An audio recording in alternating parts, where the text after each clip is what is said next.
recorded, and again, your question will be recorded on our YouTube channel. I'm happy to take questions by you just asking me. I'm also really happy for you to pop them in the chat on the side. So over there is the chat, and you can pop questions down here, and then I will answer them when I have a pause point. I'll answer them all at the end. There may be the odd person who joins us during the meeting, so as more and more people come in, I will just admit them, and then we will move on through this afternoon's focus. And we're going to be looking at Google Classroom, and the specific function in Google Classroom is how to post assignments and work for students or pupils.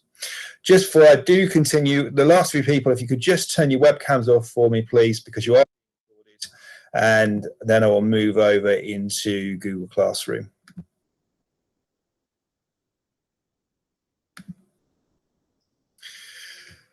For those of you that are used to the G Suite world and you are using Google Classroom, you will be very familiar with an environment that looks like this, probably with a lot more classes. If you don't know how to get there, everything in G Suite is accessible from the app launcher in the top left-hand corner. It may be pinned at the top. If not, you're going to find the Classroom app at the bottom. It will open up. If you're joining us from an Office 365 school, you are welcome to be here. It's good to have you along, but just I'll have instant access to everything I'm showing you this afternoon. So you may have to get a G Suite set up. But if you've already got G Suite and you use it in your school, this is going to be looking at one single focus in Classroom. So I'm going to go into my demo classroom. And I'm going to skip past, I'm going to focus on the Classwork tab. I'm going to admit these extra people here. The Classwork tab is where you can set pieces of work that will appear over here in Stream. So if I scroll down Stream, that's a piece of ad hoc work I attached there. So when we're going to do a science inquiry with my class, and it was to remind them that we had to build this up, I simply created a text document in Google Docs, and I then posted it in Stream. But what we're going to look at this afternoon is more formalized pieces of work. So here's my name, and I've created a new assignment. It's called Home Build. And if I click on that assignment, I will be able to see here are my students. I've only got one demo student. My demo students are ex-pop stars, or you can have it for all of the students or pupils in your class. You get the instructions, and then the instructions over there seem to be quite minimal. What I posted was creating a boat from scrap materials, and it had to support a 1 kilogram mass. I'm in teacher view at the moment. The pupil view looks a bit like the instructions there. It's not too cluttered, and then pupils can ask questions if they're not absolutely clear. So from that description there, I probably wouldn't be as a pupil. You can ask questions, and as a teacher, you could respond, or they can actually support each other with a bit of peer work. Just going to come back out of my classroom and go back over to Classwork. So how do we get to that situation where we've got something that's a notification in Stream, and how do we make different types of classwork? Well, that's what we're going to go through this afternoon. You can see at the top here, I've got a few pieces of classwork that have been created in there, uncategorized. They don't belong to a topic. But what I've done down the bottom here is I've added topics in, and I've started to organize my classwork under the topics that they are being taught in. And useful way of doing it is to make sure that you create all your topics first. So over here, I've created a few topics. You can have as many or as little as you want, and then get your assignments tagged under that topic. So if we go through and we try making something, so we're going to create, and we'll look at each of these in turn. We'll go to an assignment first. When you come to an assignment, it might be, let's say we're looking at SPAG, a paragraph detective.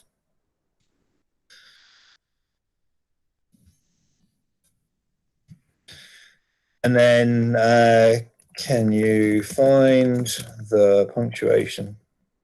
I can't see anything. Hello? Hello. Right, I'm sorry. We have sent you a chat, but we can't see your screen. We can only see somebody, Sophia's Lamb's screen. So I've missed what you were saying now because we can't see your screen on our... Okay, hold on a moment. Let me re-share it with you. I'll stop presenting and I'll re-present.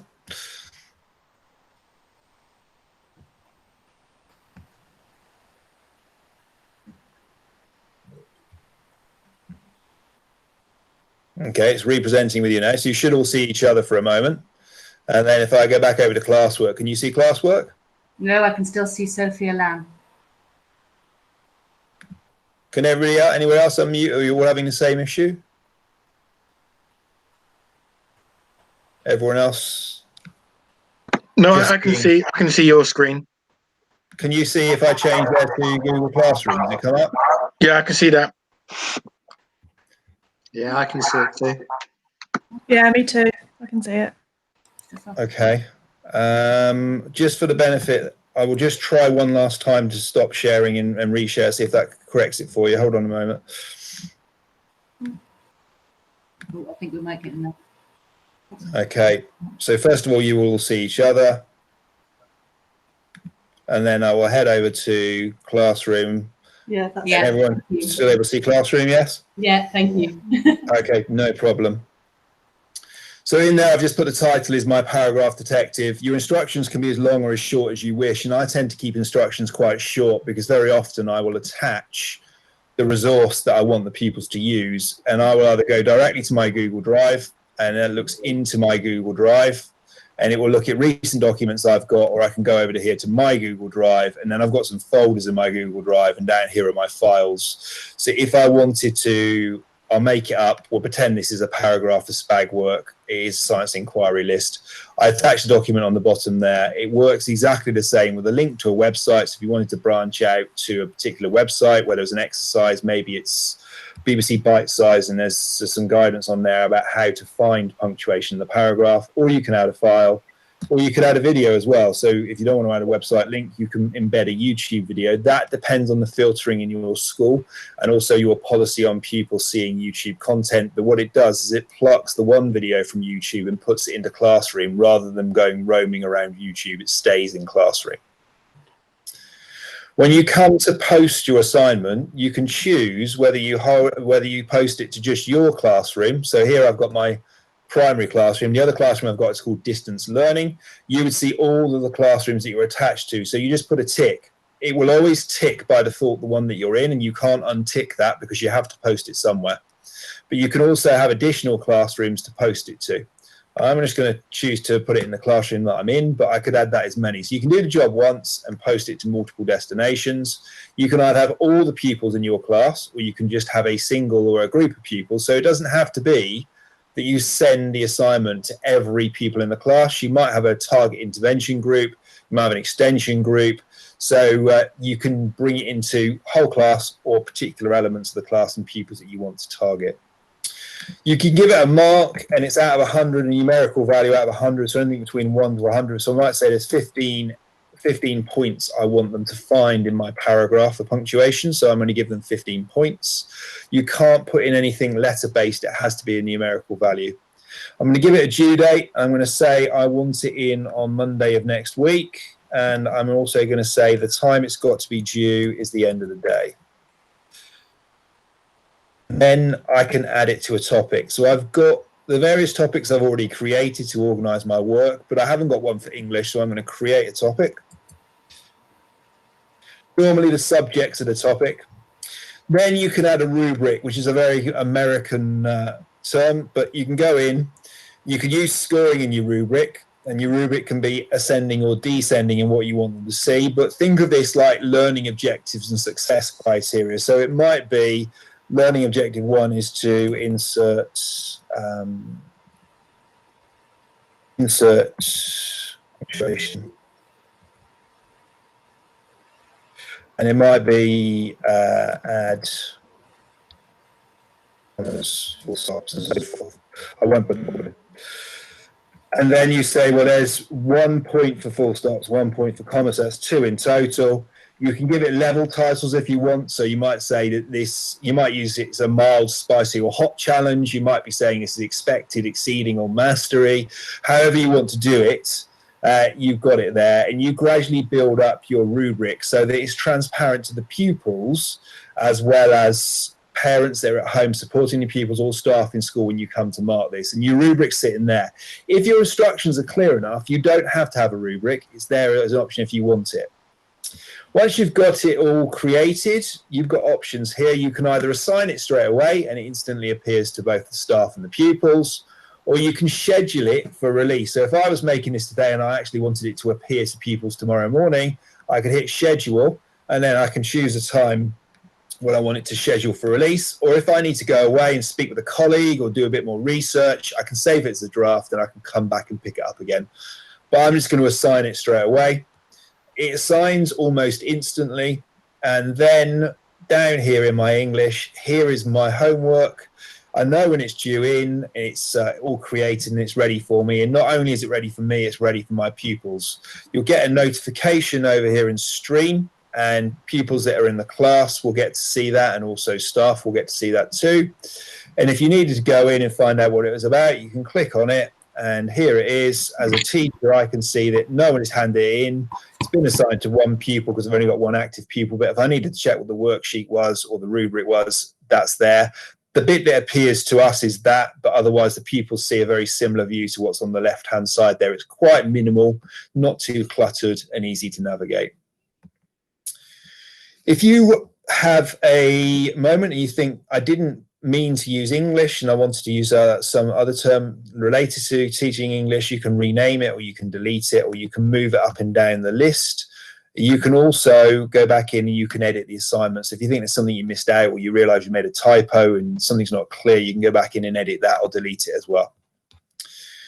So if I went back to create, you can reuse posts. So after a year of making posts, it's quite useful to start to reuse content. And in some of the core subjects, that's really easy. I appreciate not everything stays the same. Your school might mix the curriculum up each year, or you might change the year group that you're teaching. But see, you've got the ability to reuse posts from previous years. If you want to create a topic straight away, you can make topics there, and then they're all stacked up on the side for you to use. Next one I'm going to look at are quiz assignments. Quiz assignments, all of the layout is exactly the same as a normal assignment, except you get a blank quiz down here. So the Google Forms app is what's used for quizzes. So I can go over here and I can start to create questions in my quiz. So it might be, let's say we're going to do some coding this time. What is an algorithm?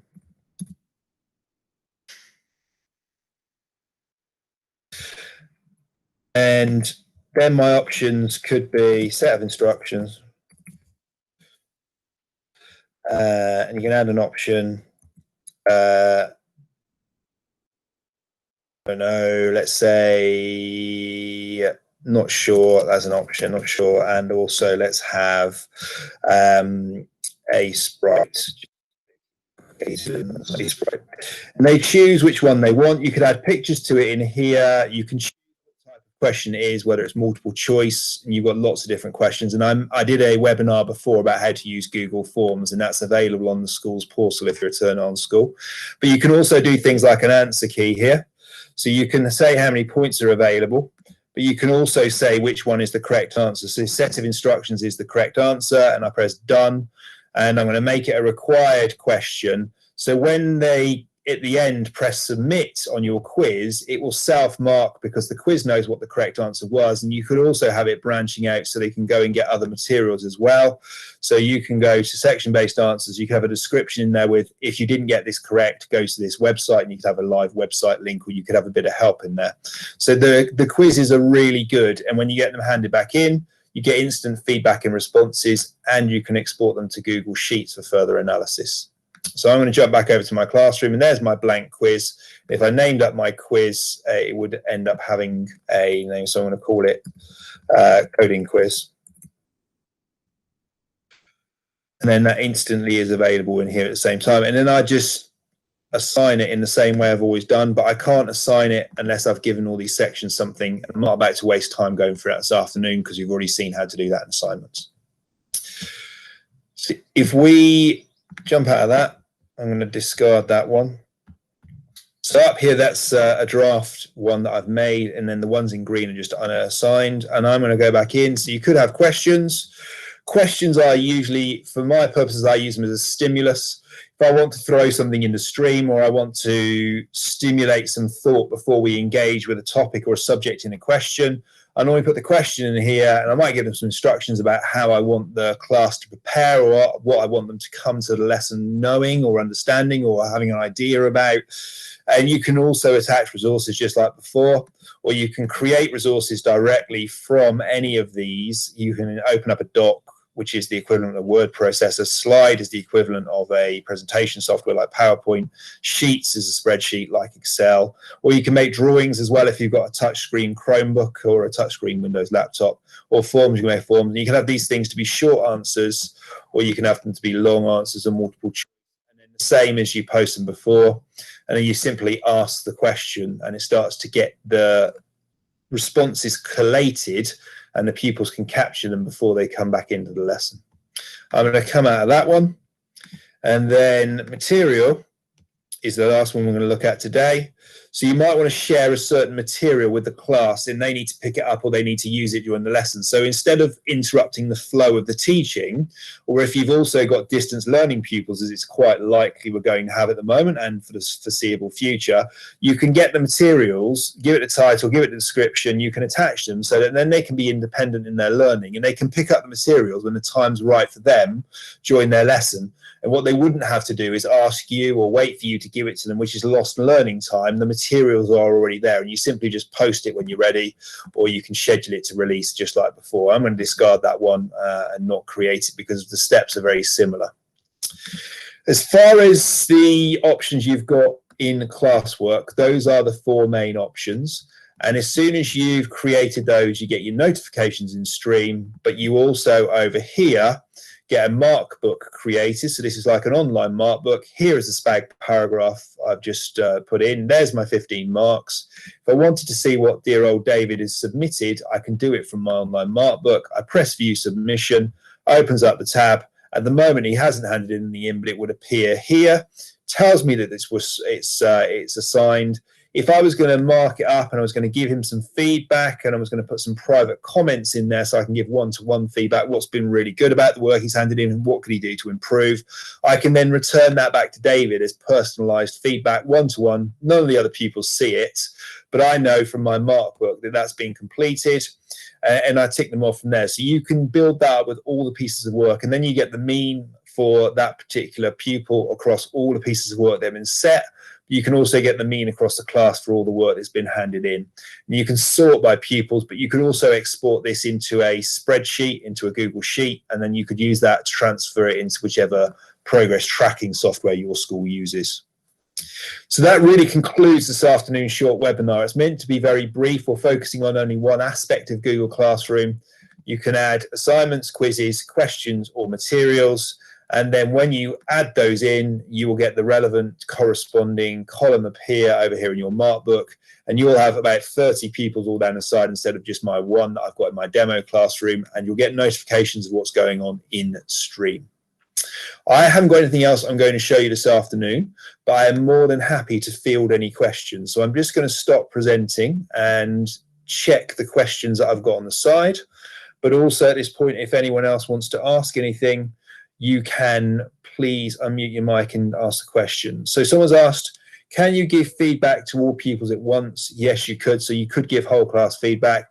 The easiest way I do that, rather than doing anything through Markbook, I just normally put something into Stream, and then all pupils can see it at once and they can pick it up from there. Does anybody else have any other questions? Anybody wants to unmute a mic and share anything that they're doing in their school, even how they're using Classroom with assignments?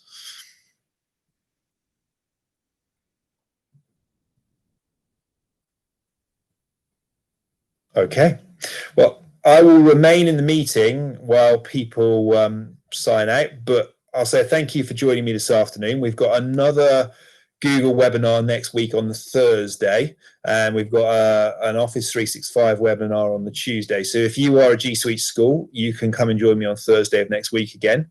But I will remain here in case anyone has any questions, and I just want to say thank you for joining me this afternoon, and I'll stop the recording now, and have a good afternoon, and I'll see you all again soon.